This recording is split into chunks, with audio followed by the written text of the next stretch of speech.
Tonyo deh, ngomong baik-baik. Kami sudah baik-baik. Viral, dokter koas FK Unsri dianiaya di kafe Palembang, diduga berselisih jadwal jaga diatur korban. Viral video seorang diduga dokter koas Fakultas Kedokteran dipukul dianiaya oleh seorang pria berkaos merah di sebuah kafe yang berlokasi di Jalan Demang Lebar Daun, Palembang.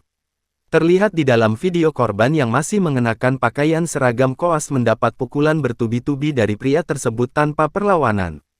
"Kami sudah baik-baik," ucap korban di dalam video. Beberapa orang yang ada di lokasi termasuk seorang ibu-ibu dan rekan korban tampak berusaha melerai namun tidak meredam perbuatan pelaku yang tetap memukuli korban. Diketahui korban bernama Lutfi yang merupakan seorang chief koas mahasiswa Universitas Sriwijaya. Dari informasi beredar, diduga peristiwa penganiayaan itu terjadi di latar belakangi perselisihan tentang jadwal jaga koas yang diatur oleh korban.